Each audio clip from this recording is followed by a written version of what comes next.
Hey guys, welcome back to our channel viral Indian news channel में आप सभी का फिर से स्वागत है। गाइस, इस वीडियो में हम लोग बात करेंगे एक चौथाई सदी तक पूरे भारत में भगवान जैसा दर्जा पाने वाले एक ऐसे अभिनेता के बारे में। और कई विशेषज्ञ ऑनलाइन सर्वेक्षणों में विश्व सिनेमा के इतिहास में सबसे महान अभिनेता के रूप में भी चुनाए गए थे। उन्होंने 100 से ज्यादा सर्वकालिक ब्लॉकबस्टर के साथ ही 48 platinum jubilee hit, 27 golden jubilee hit फिल्में और 26 सिल्वर जुबली हिट फिल्में उन्होंने दी है। सो गाइज, आज हम बात करेंगे राजेश खन्ना जी के बारे में। उनका जन्म 29 दिसंबर 1942 को अमृतसर पंजाब में हुआ था। उन्होंने वर्ष 1965 में ही हिंदी फिल्मों में प्रवेश किया, जब राज की शूटिंग शुरू की और 180 फिल्में की, 163 फीचर्स फिल्में और 17 लघु फिल्में। 2011 तक उन्होंने हिंदी सिनेमा में सोलो लीड हीरो के तौर पर सबसे ज्यादा फिल्में और सबसे कम मल्टी स्टार कास्ट वाली फिल्में बनाने का रिकॉर्ड अपने नाम कर लिया। 163 फिल्मों में से 106 एकल नायक मतलब सिंगल हीरो वाली फिल्में थी और 22 मल्टी स्टारर फिल्में थी और 29 फिल्मों में उनकी विशेष प्रभावी अतिथि भूमिका थी। हालांकि 1966 से 2013 तक केवल 97 और 20 मल्टी स्टारर वाली फिल्में ही रिलीज हुई और उनमें और 11 ऐसी मूवीज थी उनकी जो अभी तक रिलीज भी नहीं थी। वह पहले स्थान पर रहे और 1965 में आयोजित United producers all India contest में 10,000 उम्मीदवारों को हराकर जीत हासिल की और इनका पुरस्कार फिल्म आखिरी खत तक और राज में अभिनय था। आखिरी खत, राज और औरत जैसी लगातार 3 हिट फिल्में साथ उन्होंने एक अभिनेता के रूप में पहली बार सफलता का स्वाद चखा। सुपरस्टारडम के साथ उनकी पहली मुलाकात तब हुई जब उनके प्रशंसकों के गुस्से ने निर्देशक को बहारों के सपने की कहानी को दुखद से सुखद में बदलने के लिए मजबूर किया। रिलीज होने से एक सप्ताह पहले ही ये खुशी की बात है। हालांकि बहारों के सपने कुछ सेंटर्स में औसत रही, लेकिन ज्यादातर जगहों पर इसे फ्लॉप करार कर दिया।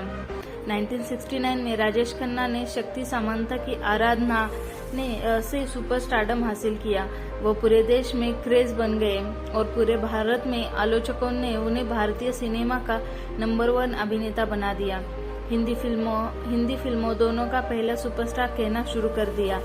सुपरस्टार के रूप में 7 वर्ष तक अकेले रहे और 1977 से 1991 तक अमिताभ के साथ स्थिति साझा करनी पड़ी, जब तक कि उन्होंने 1991 में राजनीति में शामिल होने के लिए फिल्में नहीं छोड़ दी।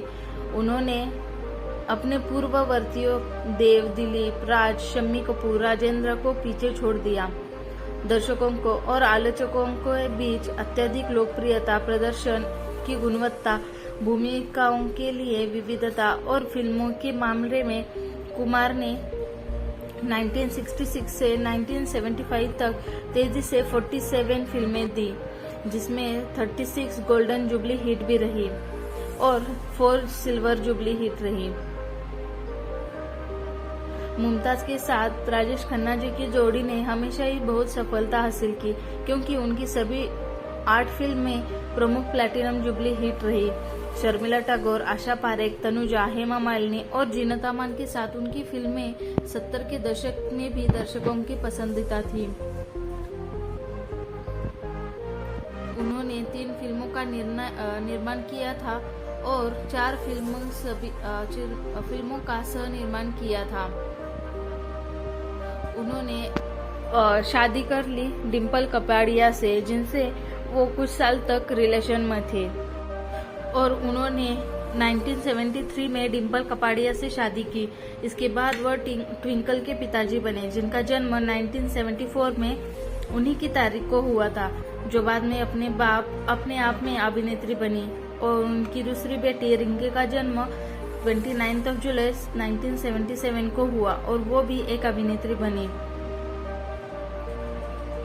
राजेश खन्ना जी 1969 से 76 तक भारतीय और हिंदी सिनेमा के एकमात्र सुपरस्टार थे, लेकिन उनका दौर बुरा चल गया 1976 से 78 तक। इसलिए उन्हें 1977 और 91 तक अमिताभ के साथ हिंदी फिल्मों के सुपरस्टार का दर्जा साझा करना पड़ा।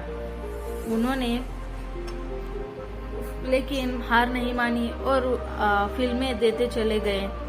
सो गाइज, ये थी कुछ इन्फॉर्मेशन राजेश खन्ना जी के बारे में। आपको ये वीडियो कैसा लगा ये जरूर बताना। साथ में अगर सब्सक्राइब नहीं किया है तो प्लीज चैनल को सब्सक्राइब करना और ऐसे इंटरेस्टिंग वीडियोस के लिए वायरल इंडियन को विजिट करना।